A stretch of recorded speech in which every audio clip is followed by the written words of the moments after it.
So today I am going to be reading chapter 9 of The Mouse and the Motorcycle.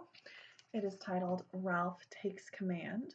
If you remember last time, Ralph had to tell Keith that he lost the motorcycle. It was a sad night for Ralph, a sad and lonely night. If he went back to the mouse hole, his mother was sure to worry him with embarrassing questions about the motorcycle. He would also expect him to help clean up after the family reunion. If he took off his crash helmet, he could squeeze under the door and explore the hall on foot. But he could not bear to part with the helmet, and anyway, he had no desire to travel by foot, where he had once ridden with such noise and speed. Ralph scurried through shadows on the floor to the curtain, which he climbed to the window sill. There he sat, huddled and alone, staring out into the night, listening to the kissing sounds of the bats as they jerked and zigzagged from the eaves of the hotel, through the pines and back again. Around the window, the leaves of a Virginia creeper vine shifted in the breeze, and down in the lobby a clock struck midnight. An owl slid silently through the night across the clearing of the parking lot from one pine to another. Ralph could remember a time when he had envied bats and owls their ability to fly, but that was before he had experienced the speed and power of a motorcycle. Early in the morning, the smell of bacon drifting up from the kitchen brought back all Ralph's dreams of the ground floor. It was not long until he was embarrassed to discover that Keith was awake and was lying quietly in bed watching him. "Hi," said Keith. "Oh, hello." Ralph wished he had returned to the mouse hole before dawn. "Well, I guess it's about time for me to go home to bed." Keith sat up. "Don't go yet. Wait until my folks get up." Ralph leaped to the floor. "I didn't think you would want to talk to me after I lost your motorcycle." "I may never have another chance to talk to a mouse." Ralph was flattered. It had never occurred to him that a boy would consider talking to a mouse anything special. "What would you like for breakfast?" asked Keith.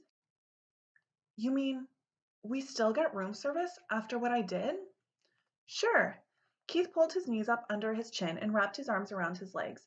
"You mean you aren't mad at me anymore?" asked Ralph. "I guess you might say I'm mad, but not real mad," Keith decided. "I've been lying here thinking. It wouldn't be right for me to be real mad because I get into messes myself. My mom and dad tell me I don't stop to use my head." Ralph nodded. "I guess that's my trouble too. I don't stop to use my head." "They say I'm too much of a hurry," said Keith. "They say I don't want to take time to learn to do things properly." Ralph nodded again. He understood. If he had waited until he had learned to ride the motorcycle, he would never have ridden off the bedside table into the wastebasket. "I'll never forget the first time I rode a bicycle with handbrakes," reminisced Keith. "I took right off down a hill. I had always ridden bicycles with foot brakes, and when I got going too fast, I tried to put on foot brakes, only there weren't any." "What happened?" Ralph was fascinated. "By the time I remembered to use the handbrakes, I hit a tree and took an awful spill." Somehow, this story made Ralph feel better. He was not the only one who got into trouble. "The hard part is," continued Keith, "I am in a hurry. I don't want to do kid things. I want to do big things, real things. I want to grow up." "You look pretty grown up to me," said Ralph. "Maybe to a mouse," conceded Keith, "but I want to look grown up to grown-ups." "So do I," said Ralph with feeling. "I want to grow up and go down to the ground floor." "Everybody tells me to be patient," said Keith, "but I don't want to be patient." "Me neither," agreed Ralph. Someone stirred next door in room 216. "Well, I guess I better be running along," said Ralph. "Say, about that breakfast." "Sure, what do you want?" "How about some bacon?" suggested Ralph, remembering the fragrance that had floated up to the window sill. "And some toast?" "With jelly," agreed Ralph, and ran off to the mouse hole, eager to tell his family things were not so bad after all. They were still entitled to room service. But when Ralph reached the mouse hole, he found pandemonium. His brothers and sisters and cousins were huddled together, squeaking with fright. His mother picked up a bunch of shredded Kleenex and put it down again, only to pick up another bunch as if she did not know what to do with it. Uncle Lester and Aunt Dorothy were there, too, stuffing crumbs into their mouths as if they expected never to eat again. "Dear me," Ralph's mother was saying, "whatever shall we—" "Oh, Ralph, there you are at last. What on earth have you been—" "Never mind, we haven't time." "Time for what?" asked Ralph. "What's going on around here, anyway?" Here's a picture of all of the mice huddled together, looking anxious.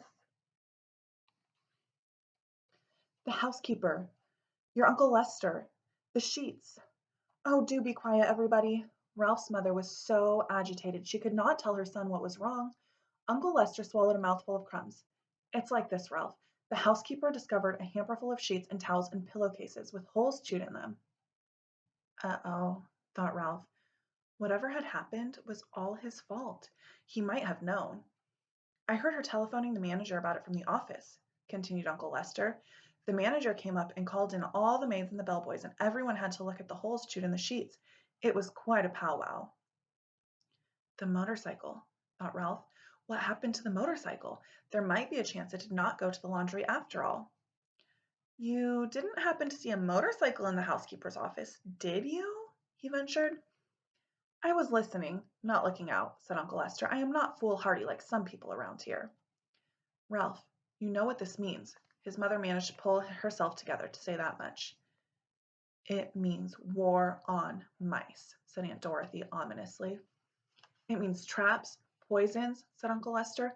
Who knows? This time the management might even spend money on an exterminator. We shall have to flee. There is nothing else to do. And if we flee, the owls will get us, said Ralph's mother, causing the brothers and sisters and cousins to set up an awful squeal. Shh! The mother mouse fluttered her paws in alarm. Flee? Ralph said, bewildered. Flee and leave room service? Room service? Exclaimed his mother. How can we expect room service after you lost that poor boy's motorcycle? It's all right, Ralph reassured his mother, and could not resist adding rather grandly, I've already ordered. Room service is bringing us bacon and toast with jelly.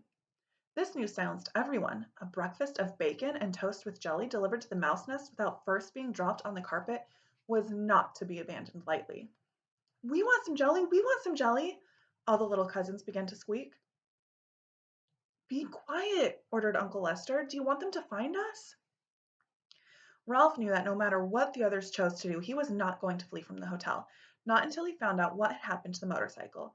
He was very sure of this, and all at once he felt calm and clear-headed, as he had never felt before. He knew exactly what his family should do. Be quiet, everybody, Ralph ordered, standing up straight so all his relatives could see him. I will tell you what we are going to do. See here, Ralph, interrupted Uncle Lester, you are pretty young to be giving orders to your elders. Now, Lester, said Aunt Dorothy, let's listen to Ralph. After all, he has our food brought up by room service. No one else in the history of the family has managed that.